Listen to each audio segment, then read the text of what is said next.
amazing sports, and I can tell you I missed you. It's been 3 weeks, I think.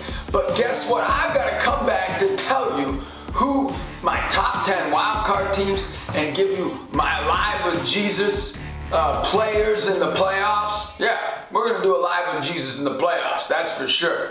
But I want to let you know we only have a few more weeks of your amazing sports going on, so take it in, enjoy it, have a blast with it, share it with your friends. You can join me on YouTube, at Justin Fatica, or check out our mission at Your Amazing HF. But let's get it going here. We're going to talk about who is alive with Jesus. Now this guy has a lot of kids, a boatload of kids. This guy likes his wife, I guess.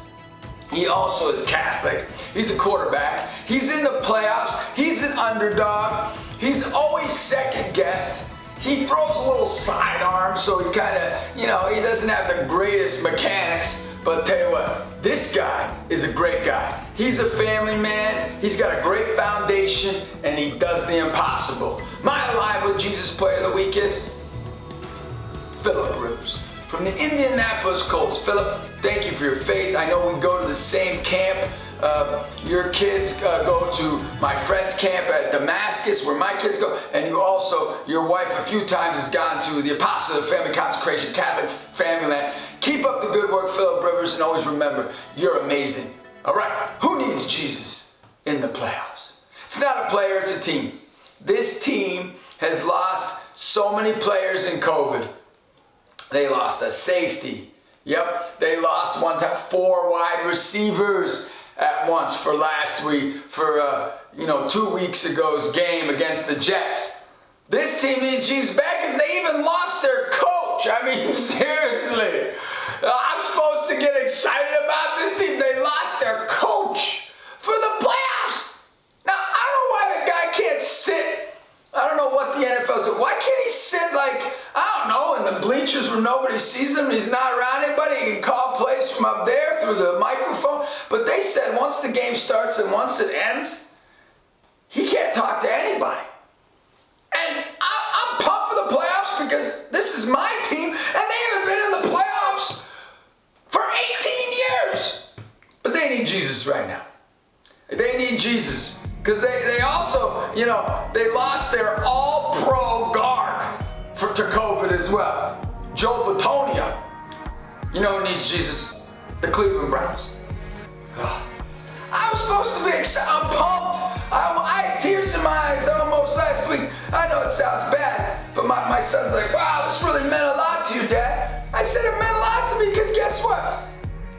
You think I'm going to be, why I'm a great dad? You can promise me, I can tell you, one reason is hopefully I love God and I love you. But you know why else I'm a great dad? Because I'm loyal. Why? Because I've been a Browns fan. That just shows you. I ain't going to give up. If I didn't give up on the Browns, I ain't giving up on my kids. That's for sure. Juju Smith-Schuster, the wide receiver of the Pittsburgh Steelers, they're playing this week. Can you believe what he said? He goes, the Browns are the Browns. They'll always be the same Browns. I think they're just guys with great faces. They have a couple good players, but the Browns will be the Browns. Well, I got news for you, Juju. We're coming after you this week. And guess what? Colin Cowherd said it best. He said this is the chance for Baker Mayfield to show us that he's a real NFL quarterback. If he takes down the Steelers with the Cleveland Browns this week, Juju, you better eat crow, because we're coming for you. Let's go, Brownies. You gotta go, Browns. So my 10th team, going in my top 10 wild card teams, I can tell you that the Redskins and the Bears, sorry for all you Chicago people, you're not in here. But guess what? My 10th team is the Cleveland Browns. They aren't the best team. I'll tell you what, maybe next week it'll change and we'll get an underdog victory. They're 6.5-point underdogs against the Steelers. So let's see if they can do it without Kevin Stefanski, their coach.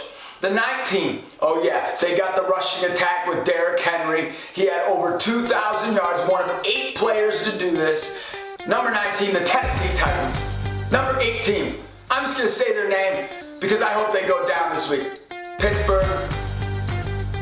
Number 7 team is this, the Seattle Seahawks. Now, the The reason I have them so low is because the past 3 weeks, their offense has been disgustingly horrible. So hopefully Russell Wilson can get his act together. He's a respectful, classy young man, but let me tell you something, you better get your act together because we need to see what you can do this week against the Los Angeles Rams. The number 6 team, and I think this is a little too high. I think they can be 4 or 5 because look out for Tom Brady and the Tampa Bay Buccaneers because I don't care. Anybody in NFC is hoping they don't play Tom Brady because he is in fuego right now. He is on fire. I don't know if you've seen him, but you better watch out. Tom Brady is en fuego. All right, number 5 team. Now, we took this team to school, and I'm not afraid of them, but guess what? A whole NFL is afraid of them. The Baltimore Ravens, star-studded defense, running attack, the best running quarterback. They're number 5. The 4 team is the New Orleans Saints. Drew Brees is back, all right? Drew Brees is playing. He's playing tough, and you better look out because they are coming for each and every one of the team. I like the Saints. Watch out for them. Number 3, this guy, their quarterback had 48 touchdowns. If he's not the MVP, I don't know who is. 48 touchdowns, only 5 interceptions. Hall of Fame career, and this could be his year to shock the world and win another Super Bowl. The Green Bay Packers is the number 3 team. And I don't want to say it too loudly, but the number 2 team, they're playing well. Their defense is playing well now. Their wide Stephon Diggs, he's tearing it up. Josh Allen, I think he's overrated, but we're going to see if he's not. Hey, we'll see what you do. Josh Allen had 37 touchdowns and 10 interceptions. A great all-pro year, I believe, at least making it to the Pro Bowl, I'm sure. The Buffalo Bills are the number 2 team. And the number 1 team, you know who it is. Patrick Mahomes, Harrison Butker, yep, and the Kansas City Chiefs. We're going to find out this week who is in. It won't be the top 10, because guess what? There won't be 10 teams left. Oh, actually, there's going to be 8 teams left, and we're going to see. We're going to see what happens. There'll be 8 teams, so I'll give you my top 8 next week. But we're going to find out if the Browns are the Browns this week. Go Brownies. I want to let you know something.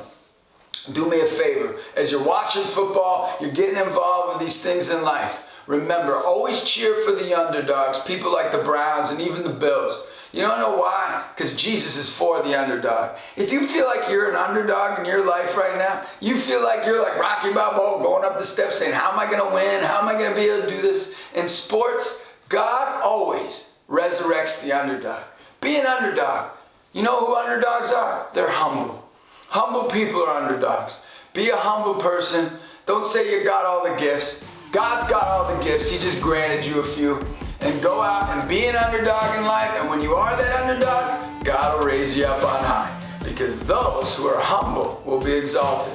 And those who exalt themselves will be humbled. Have a great week. Let's go Browns!